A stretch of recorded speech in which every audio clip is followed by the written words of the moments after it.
هيدر هيدر عمالوكر هيدر هيدر هيدر صوت الخنصر هيدر هيدر هيدر.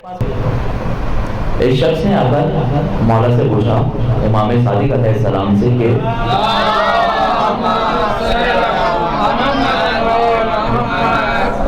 کیا آپ کا کوئی شیعہ آپ کا کوئی چاہنے والا گناہ کر سکتا ہے؟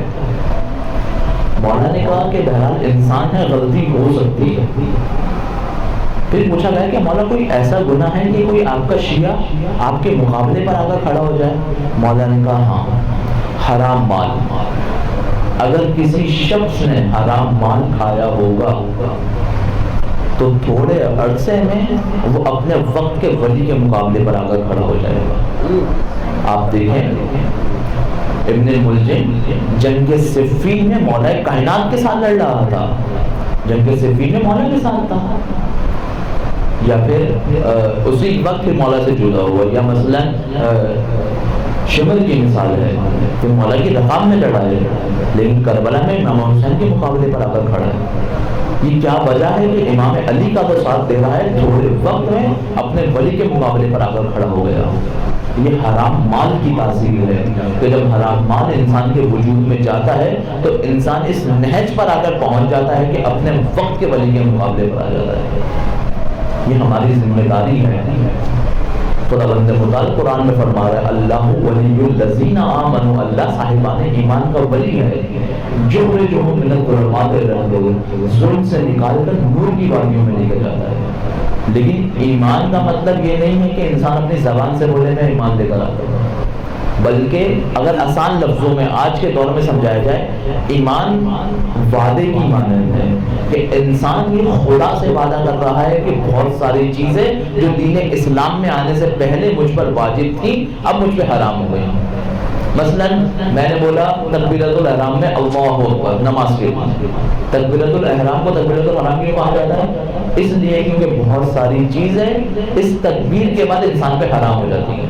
اب یہ نماز کی حالت میں کھا نہیں سکتا ورنہ کھانا جائز ہے، کچھ پی نہیں سکتا پینا جائز ہے، مسکرا نہیں سکتا مسکرانا جائز ہے، کسی سے بات نہیں کر سکتا بات کرنا جائز ہے۔ لیکن جیسے ہی اس نے تکبیر الاحرام پڑھا، اللہ اکبر پڑھا، اب نماز کا آغاز کیا، بہت ساری چیزیں جو یہ کر سکتا تھا اب نہیں کر سکتا۔ اسی طرح سے جیسے ہی انسان اسلام میں آیا تو بہت ساری چیزیں جو کر سکتا تھا وہ نہیں کر سکتا۔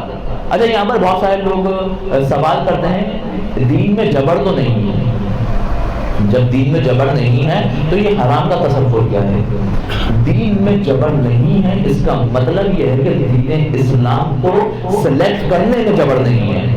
تمہاری مرضی ہے تم یہودی ہو جاؤ، تمہاری مرضی ہے تم عیسائی ہو جاؤ، تمہاری مرضی ہے تم نصرانی ہو جاؤ، تمہاری مرضی ہے تم ہندو ہو جاؤ، تمہاری مرضی ہے بدھسٹ ہو جاؤ، تمہاری مرضی ہے کسی بھی دین میں چلے جاؤ، لیکن اگر دین اسلام کو سلیکٹ کرو گے تو اس کے قوانین پر عمل کرنا تم پہ واجب ہے۔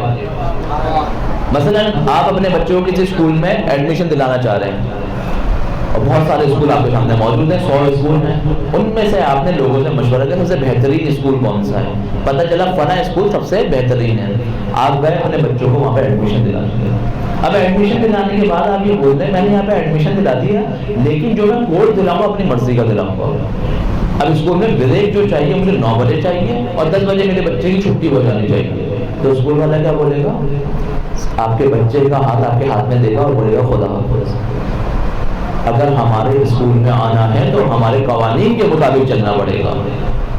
یہی اسلام کہتا ہے کہ میں نہیں کہہ رہا کہ مجھے انتخاب کرو، لیکن اگر تم بہترین کو ڈھونڈنے نکلو گے تو اسلام کے سوا تمہیں کچھ نہیں ملے گا۔ اور جب تم نے اسلام کا انتخاب کر لیا اب تم یہ نہیں کہہ سکتے میں روزہ نہیں رکھوں گا، میں حج نہیں کروں گا، میں خمس نہیں کروں گا، میں روزہ نہیں رکھوں گا لیکن میں پھر بھی کامیاب ہو جاؤں گا۔